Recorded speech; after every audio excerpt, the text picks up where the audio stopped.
What if Christopher Nolan was the Caped Crusader? No, that can't be it. I've read a lot about Christopher Nolan's personal films, and I'm not trolling. What is a personal film?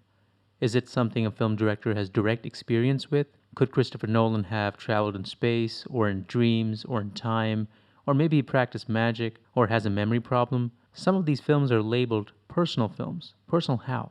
Let's take Dunkirk. It's supposed to be Nolan's most personal film. In an interview, he said he grew up listening to stories about the events at Dunkirk because his grandfather was in the Air Force.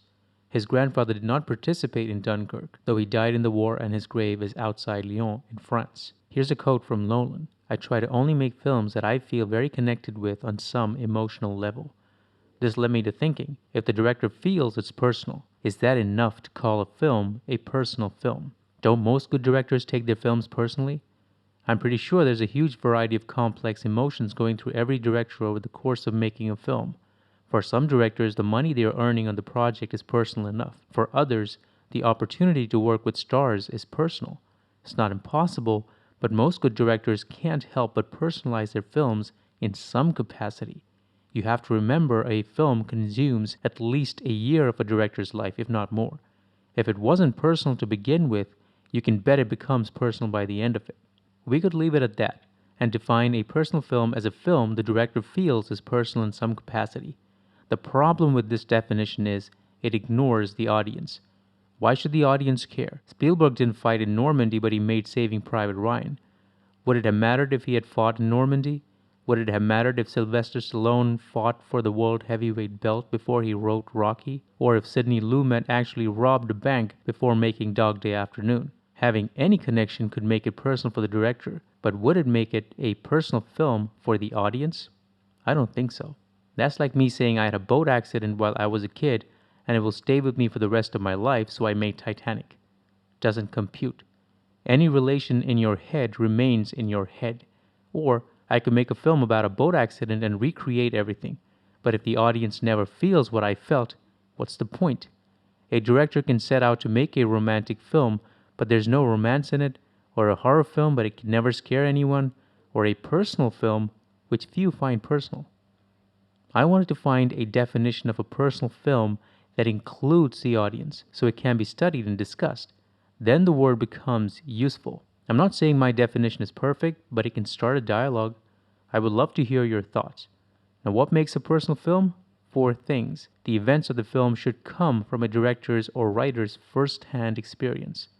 A personal film should incite a strong, personal, and complex emotion that goes deeper than fleeting emotions like laughter, tears, etc.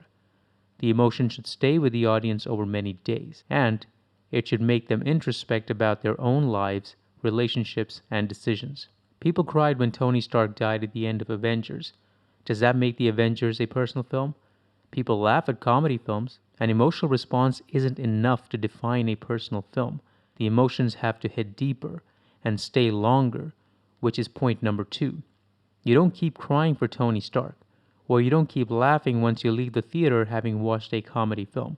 Most likely the movie is forgotten and you continue your life. Most films aren't meant to be anything more than temporary entertainment. When a movie leaves an emotion behind that also forces one to introspect about their own lives and relationships, then the film becomes personal to the audience. A personal film for the director becomes a personal film for the audience if the strong emotions felt by the director are translated to the audience through the medium of cinema. If those emotions are only felt by one party, it can't be a successful personal film. People might have been awed by the spectacle of Dunkirk, at least a few lucky ones who saw it the way the director intended it to be seen. But the majority of the audience wouldn't see in it anything more than a random, well-made war movie. Do you feel Nolan translated whatever emotional pull he felt to the final film? To give you an example of a personal film, let's look at something that might meet all our criteria. Aftersun, directed by Charlotte Wells, is one of the most recognized independent films of 2022. It earned Paul Mescal a Best Actor nomination at the Oscars.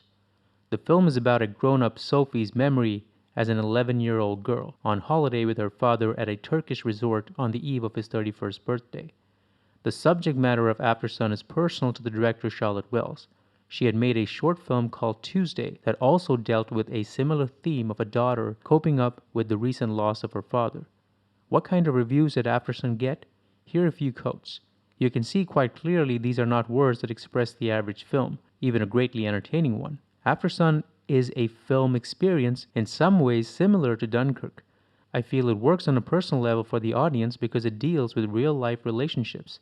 I have a daughter myself, and that makes it more likely I'll find it personal too. Director Charlotte Wells developed a filmmaking style that isn't all that unique in its parts, but works in a profound way as a narrative. One of the distinct features of After Sun is its visual language. The framing in After Sun thrusts us right into the most private and intimate moments of the characters' lives.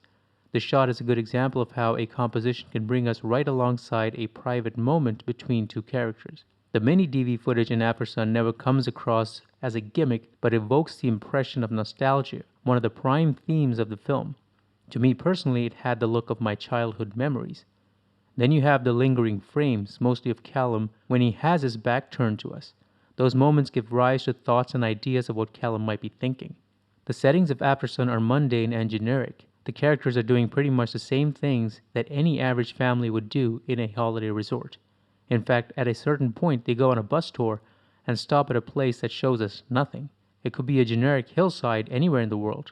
The sound design of the film also works in tandem with the visual language. In the scene in which Callum is smoking a cigarette in the balcony, we can hear Sophie breathing. It reminds us of her presence and the fact that this is being seen through her eyes. The sounds of her breathing has been used throughout the film, and I feel this gives me a more intimate relationship with both characters. If you want a complete breakdown of the techniques in After Sun, check out the article on how to make a personal film yourself. I linked to it in the description. The bottom line is, a personal film can only be a true personal film if the feeling is mutual. Otherwise, we're just indulging in wordplay and clever marketing. What do you think? Are Nolan's films personal to you? Do you have a better definition of what makes a personal film? Let me know. Better yet, share this video with any filmmaker you know. Let's bring out the pitchforks.